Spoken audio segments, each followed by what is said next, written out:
Hello everyone. In this video, we're going to discuss about what linear search is. If you haven't watched my videos on arrays, then please do watch them because you require some basic knowledge of arrays in order to understand this video. So let's get started.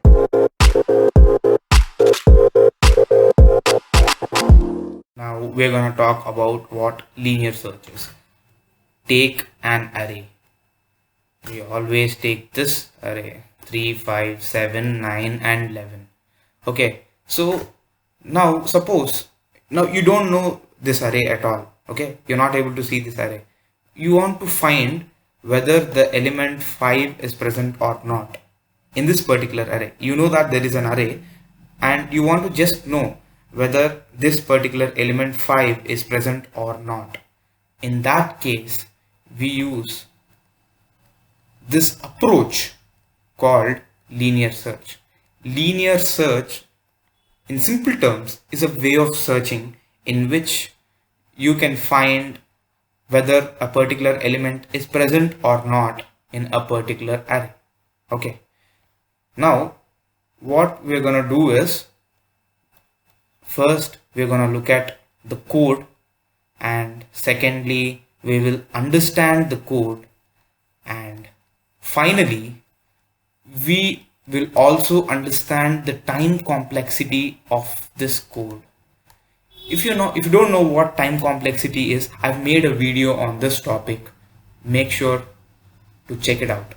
Okay, so first let's discuss about the code. Now we are on our IDE. So the first thing we need to do is we need to take the user input.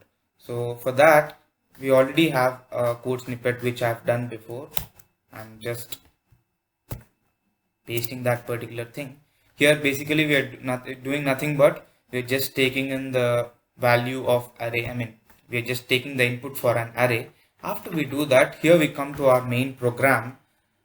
Here we have to take an element, the value for element.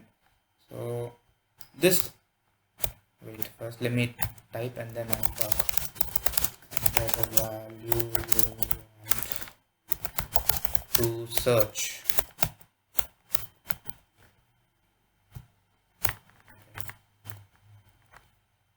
So this is nothing but in this particular variable element, we are storing the value which we want to search.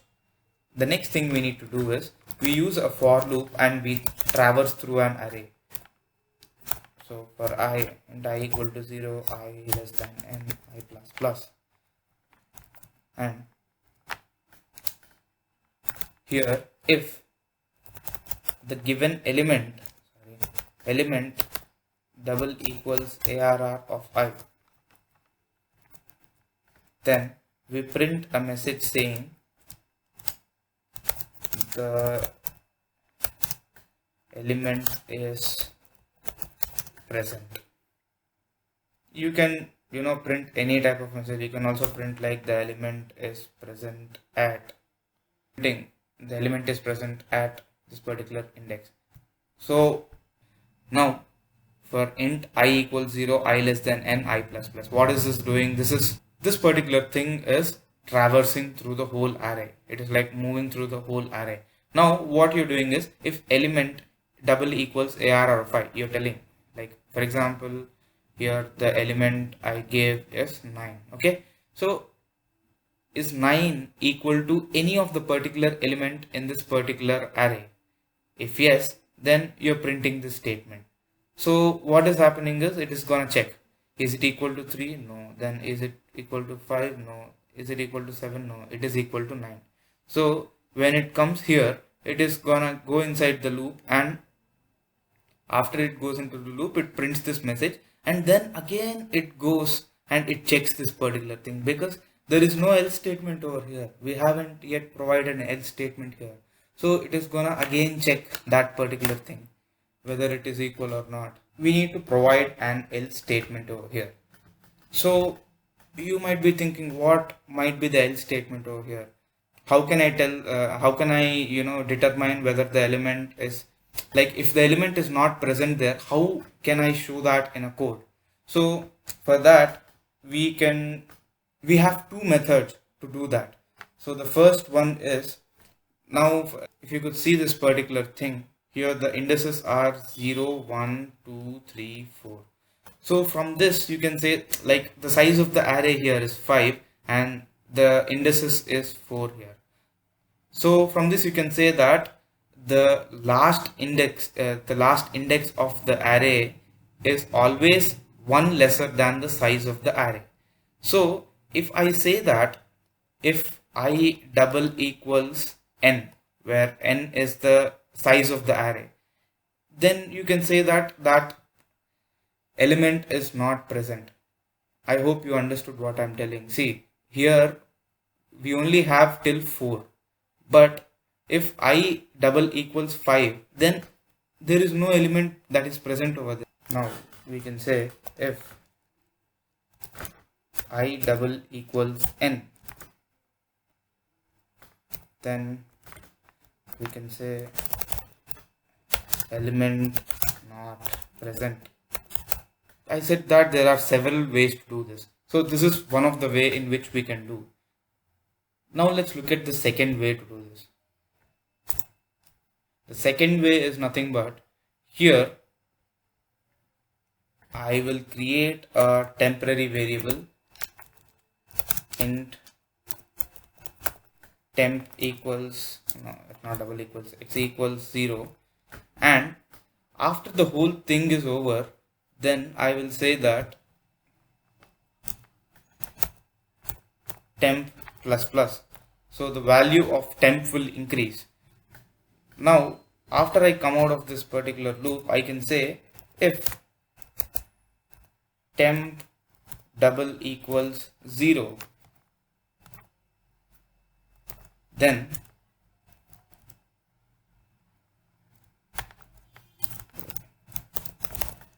element not present. I hope you understood this particular thing. Here we have declared a variable called as temp. This particular temp value only increases when the particular element is found. But if the element is not found, the temp is going to be 0. So if temp is going to be 0, then the element is not present. If temp value increments to 1, you know plus plus, right? Plus plus means temp equals temp plus 1. So if temp increases by 1, then it is gonna then we can say that the element is present. So these are the two ways in which we can, you know, show in the code that the element is not present. So these are the two ways. Now let's run this particular code. It's asking enter the size of array 5, 3, 5, 7, 9, 11. The value you want to search 9. The element is present at third index. See, 0, 1, 2, 3. So 9 is present at third index. Now let's again run this program to check.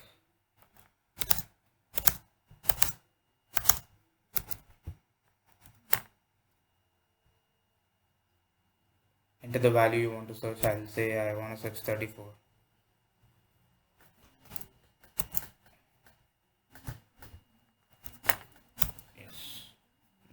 I just kept the temp plus plus inside this. Size of the array is 5, 3, 5, 7, 9, 11. You want to search is 34. See here it is showing element not present. So the mistake I've done is I've kept this temp plus plus outside the for loop. So this particular thing didn't run. So that is why it did not, you know, present. I mean, it did not show up anything before. Now it is showing up. Now the next thing which we are going to look at is the time complexity. First we will look at the best case, and then we're going to look at the worst case. So if you look at this main program, here the for loop runs. For example, you have the array here. For example, the element you wanted to search was 3. Then the number of comparisons which you need to do is only 1. So the best case here would be big O of 1.